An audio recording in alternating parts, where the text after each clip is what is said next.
What's going on, man? It's Vash, and before I get into this video, like I said, I'm doing a straw poll. It's going to be a link in the description below, so if you could, please go click on that and make this vote. So far, I'm like, it's tied, you know what I mean? So I need to have a clear winner, you know what I'm saying, so I can actually start reviewing the manga that you guys want me to review. I put up 4 manga.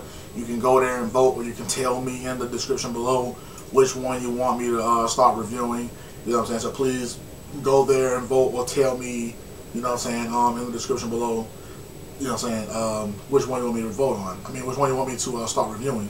But I'm making this video because I got a series of comments from Joshua Iwe, or Joshua Iwe. I'm sorry if I'm pronouncing your name wrong, buddy, but yeah, this was in relation to a question I asked about Kaori Orimoto, who is the girl who was Hachiman's first crush in my teen romantic comedy SNAFU. I made a reference to why is she even in the show, what purpose is she serving by being in the show, and then he sent me this, I think it was a transcript of the light novel if I'm not mistaken, and I need to start reading it. I don't know if it's available for sale though, but I want to start reading it, you know what I'm saying? So I read that and I was just like, oh, okay, because he said they skipped something in that little scene where Hachiman and Iroha are walking together, and then Kaori shows up, and there was a little pause in there, and then they kind of left. But there was that transcript from that light novel was in between that conversation, so there's the missing part. And I was like, oh, okay, you know what I'm saying, they skipped that scene.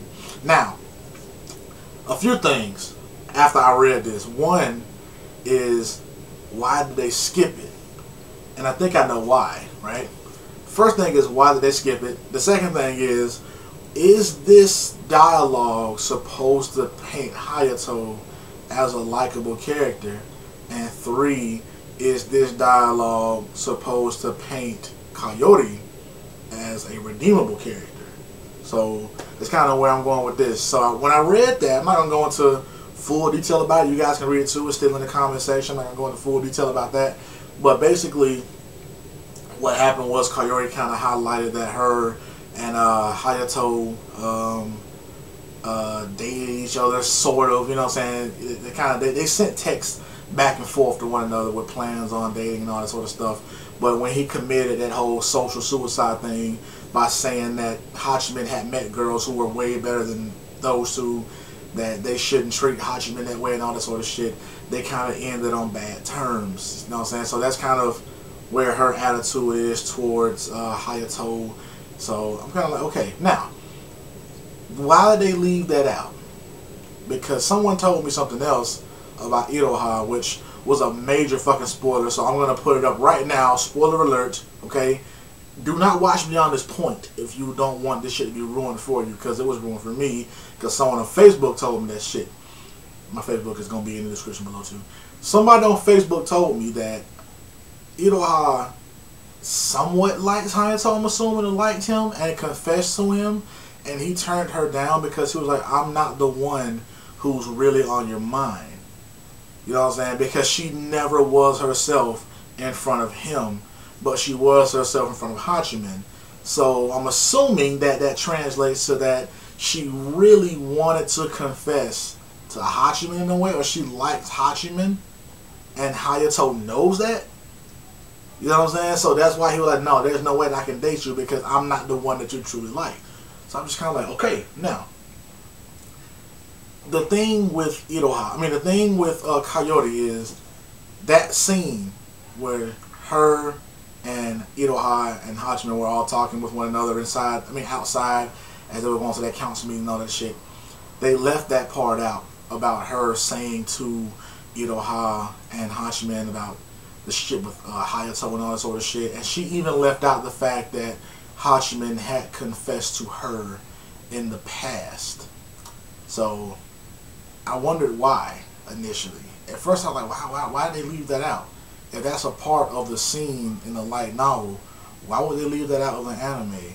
What purpose did it serve to leave it out in an anime? Then I started reading character descriptions about Kaori, and in the anime she is presented as being more shallow than she was in the light novel, apparently. In the light novel, she was she wasn't as shallow as she is in the manga, in the anime, by being extremely judgmental. She was judgmental based on small prejudices, but we all do that shit. But in the anime, she's presented as being extremely judgmental. So I think that's why it was left out. I think that particular scene was left out because honestly, I don't know if they're going to continue highlighting Kaori as a character. That's the only assumption that I'm going to come to. Although she might pop up and there might be little development with her, I don't think they're going to highlight her as a character. Here are my points as to why I would say that. Sorry about that. It's my phone. Could be a friend of mine. Okay. So, what happened, my thoughts are, here we go. Let me just riff off on this shit for a second. Here go my thoughts on this. Kaori, during that day, I rewatched that episode just to make sure that I wasn't fucking this up.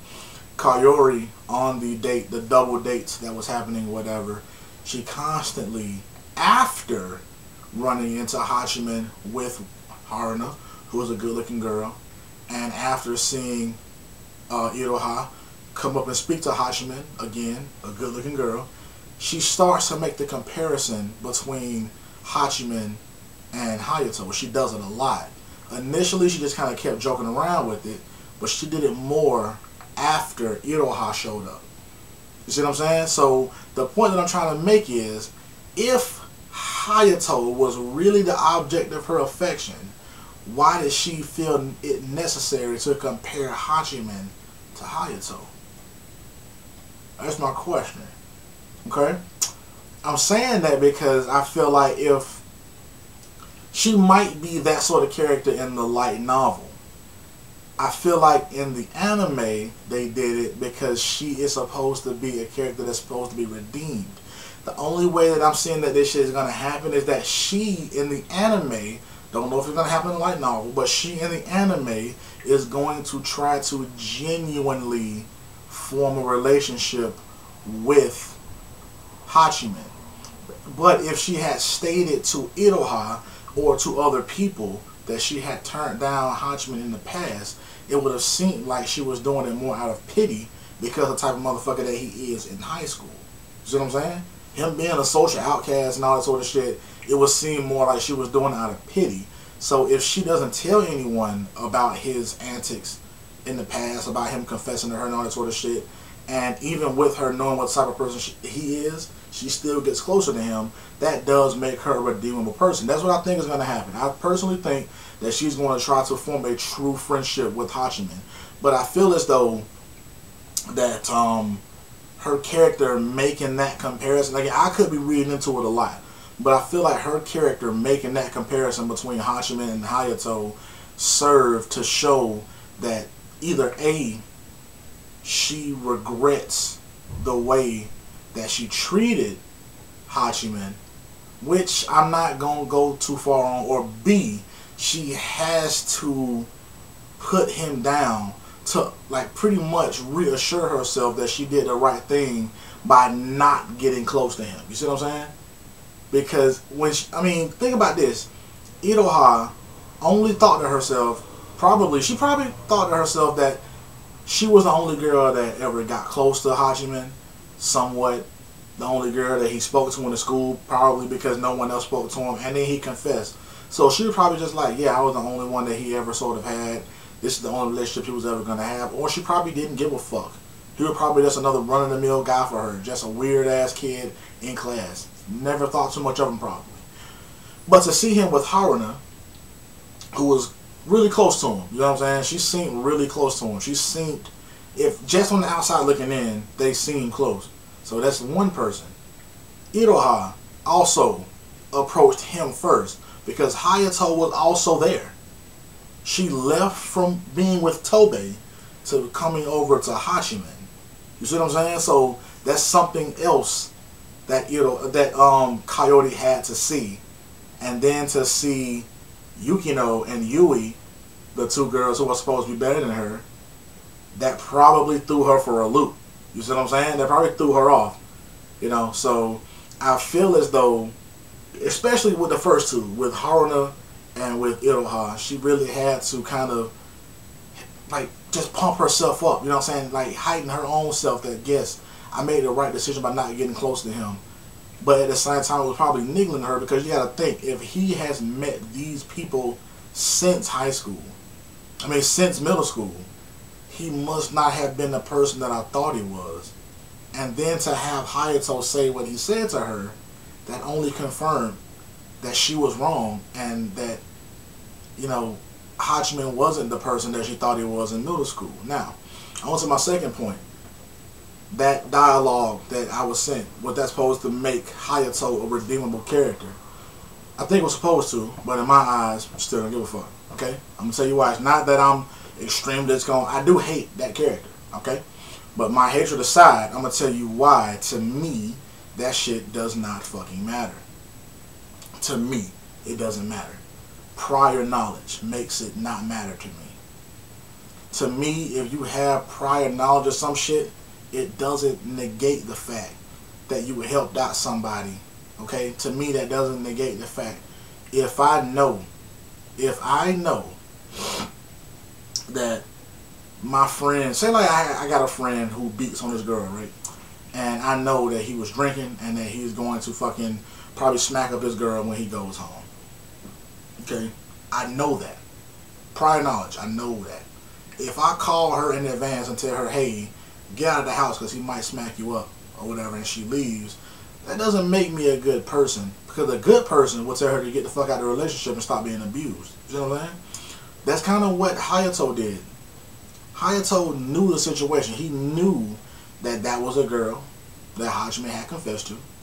He knew that that girl was being a little bitch and was insulting Hachiman the whole night. He knew it. And he also knew that Hachiman didn't give a fuck.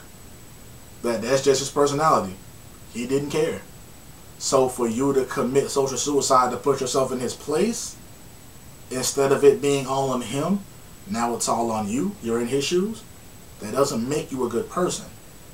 So in that, to me, that doesn't make Hayato a redeemable character in that instance. I know a lot of people like him. You know what I'm saying? I don't fucking know why, because I don't understand a character like that. He should be hated, to be honest with you. He should be hated. Because he, quite honestly, is the fakest person in that show. He is. If you actually watch the show, or whatever, you should notice that Hayato is the fakest person in that show. Because his fakeness wasn't pushed on him. That's something that he fabricated himself.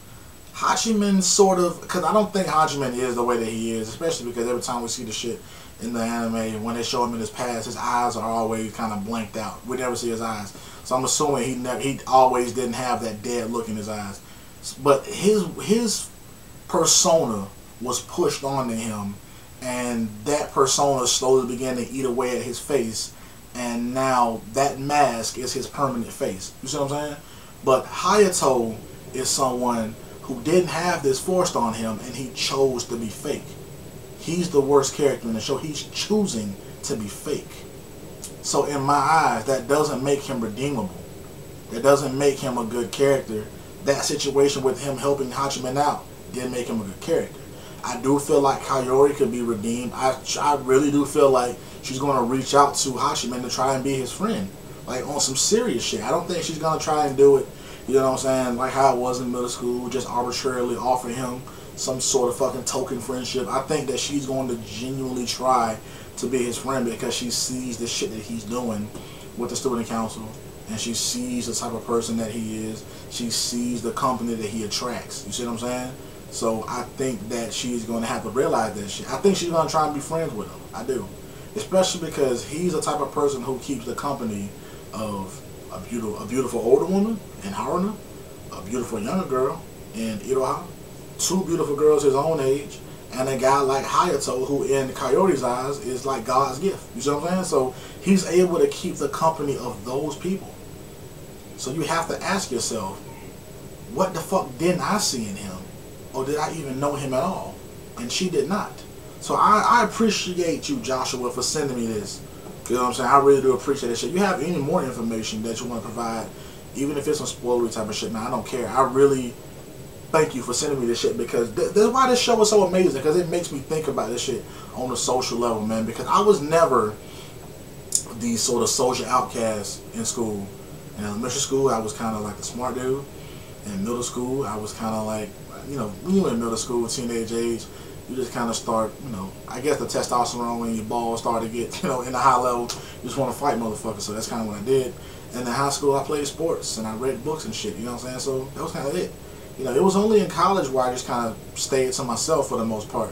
But I'm not a social outcast, you know what I'm saying? So watching a series where you have a dude whose outcast quality was pushed on him, was forced on him, and he embraced it later on in life because he felt that's the only way that he could be, it helps you to, like, really question shit, you know what I'm saying, about the social aspects in life.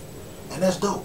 So I appreciate you for doing that shit, though, man. Let me know what you guys think about all the shit, though, man. I know it's kind of a weird discussion sort of video, man, but let me know what you guys think about it, man. Again, link in the description below. Please go ahead and make that vote on whichever manga you want me to review, man. Vash and Pede.